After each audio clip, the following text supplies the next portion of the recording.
All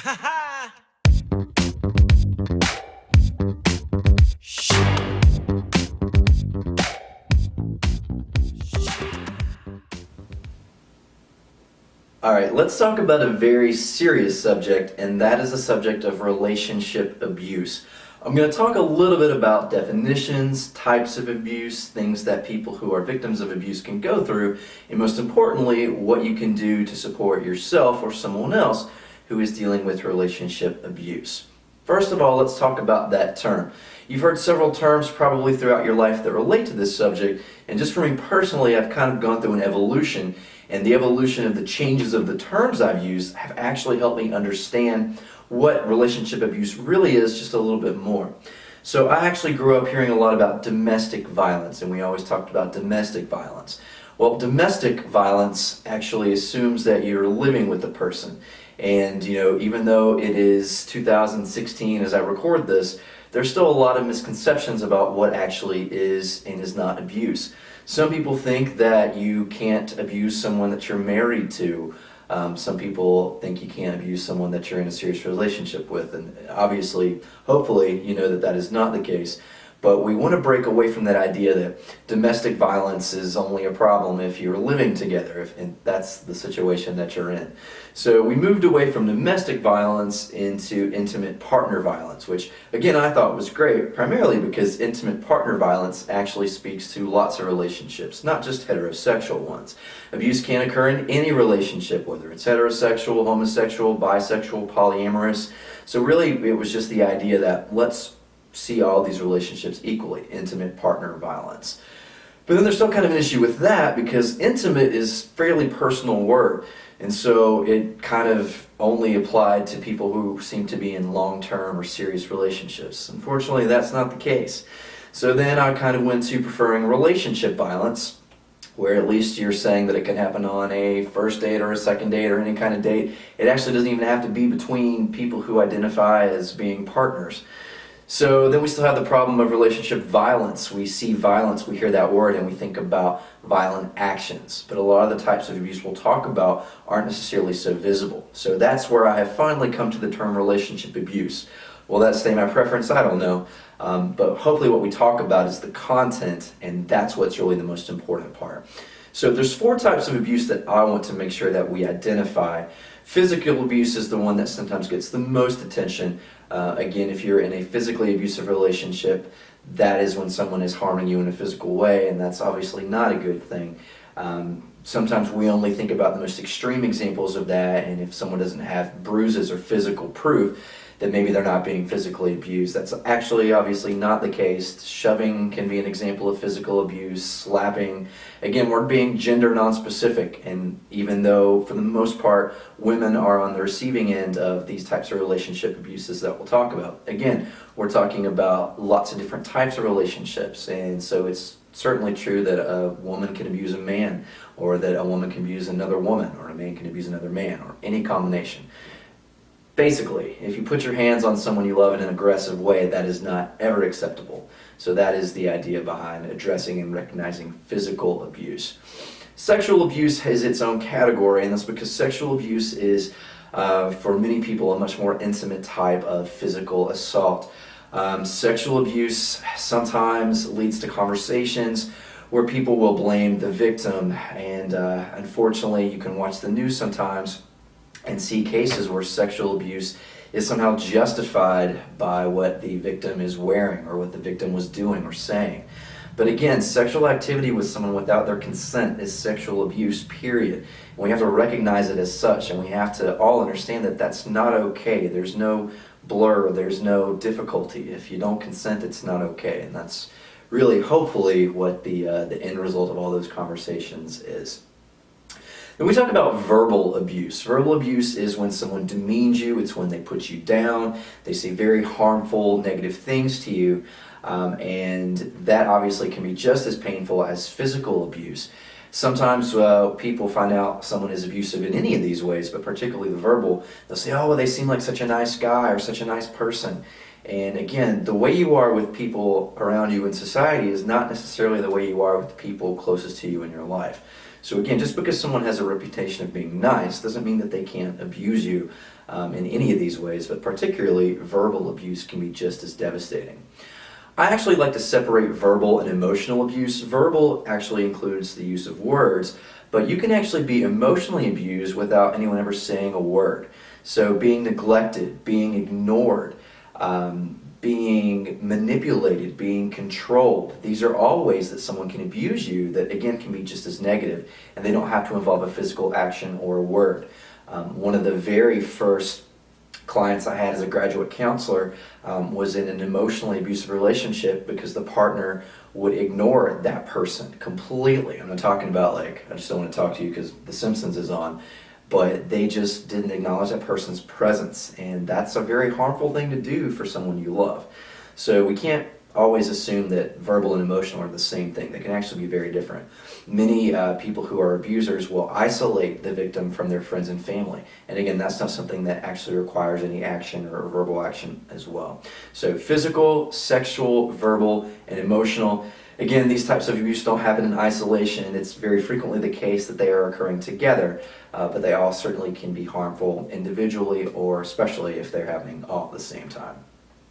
If you've never been in an abusive relationship or known someone who has been, sometimes it's difficult to understand what someone going through that may be dealing with. And we certainly want to make the case that it's different for everyone. We have to be really careful when we make these generalizations about what it's like for someone, because we don't know that person, we don't know their history, we don't know the complications of their relationship.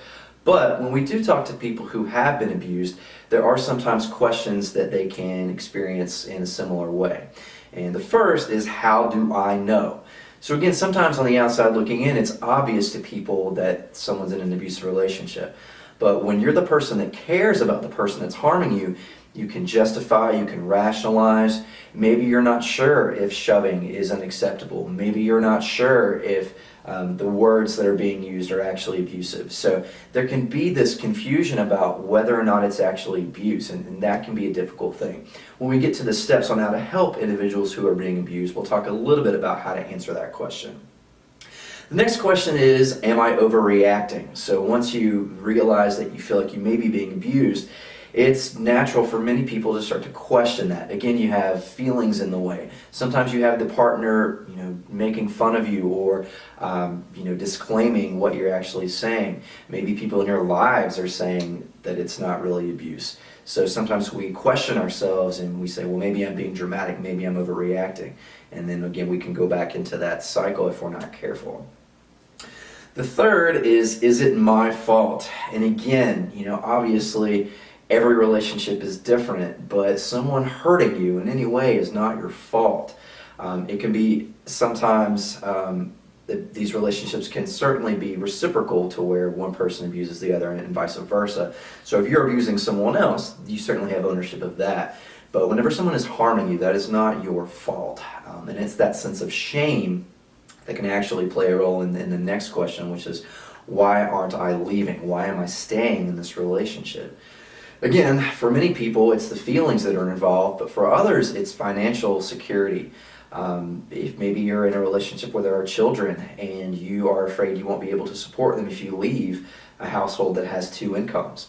For many people, it's fear. They're afraid of what their partner will do if they try to leave. So, again, it's kind of like sometimes we unfortunately will blame the victim in a sexual assault. Sometimes we'll look at someone who stays in an abusive relationship and go, well, they deserve what they're getting because they're choosing to stay. And it's not always that simplistic. And even if they are, it's not their fault that someone is harming them. But hopefully they can engage in the final question, which is, what do I do to stop this? How do I get out of it? And again, obviously every situation is different, and I wish I had a simple answer I could give you like that. But I am going to go through 6 things that you can do if you're in an abusive relationship, but that you can also do to support people who are. So these 6 terms are going to be the same, but they're going to work in 2 different ways. The first is to reflect. If you're the victim of abuse, reflect on what's happening. Figure out if that's how you perceive it, if you conceptualize it that way. If you're trying to support people who are victims, reflect on what you can do. Reflect on what it means to you. Have you known people in your life that this has affected? And if so, what can you start to do about it? The next step is to educate. Again, we can sit there and reflect and question and think, but sometimes there are resources that can help us pretty easily make a decision, pretty easily make us understand what it is that's happening or what it is we need to do. And there are lots of great websites, there are lots of great programs for people who are being abused. The National Domestic Violence Hotline, the National Sexual Assault Hotline, the RAINN organization. There are a lot of resources that can help you understand what it is that's happening and what it is you can do if you're in an abusive relationship. But again, also if you want to be an advocate or help someone, those sites also have resources for what to do if you're a friend or a family member who wants to get involved. The next is to reach out for support or provide it. So again, sometimes if you're in an abusive relationship, this person who's abusing you may be your emotional anchor. They may be the person that's been there for you. But they're obviously not going to be the person that helps you get out of it. So you want to reach out to your friends, to your family, to teachers, to anyone who you think will listen to you. And on the flip side, you want to support the people in your life who you think may be going through something like this, so they know that they're not alone. The next is to plan. Once you feel like you have the knowledge and you feel like you have the support, how are you going to get out of this? And it may be as simple as just breaking up with someone, but it also may be the case that you have to move out, you have to find a safe place to go to, you have to maybe even call the police. Again, every situation is different, but before you act, you want to make sure you have a plan. And again, for the friends and family in your life, you can be that support system and you can help them go through those actions. And action is the fifth step. Sometimes it's the fear that holds us back, and it can be very scary to be in this type of relationship, but the acting is the way to get out of it. And then finally, maintaining. Maintaining is especially important in this type of situation because it's not as if a switch flips and all these feelings go away. So it's not uncommon for people to return to an abusive relationship. Sometimes they think they can change the person, sometimes they think the person has stopped altogether, and so they are compelled to go back to that relationship for whatever reason. So maintaining your stance and staying away from the person abusing you is actually something that requires action, planning, support, all the things we talked about in a way that maintains your decision. There are a lot of resources that you can turn to if this is something that you're experiencing. The National Domestic Violence Hotline can be reached at 1-800-799-7233. And the National Sexual Assault Hotline can be reached at 1-800-656-4673. Hopefully, this information never has to apply to you, but chances are it will, or at least to someone that you love. So just remember that it's never okay to harm someone, to abuse someone who you care about in any way, shape, or form. And as the person being abused, you don't deserve that, and there's certainly things you can do to help yourself and other people.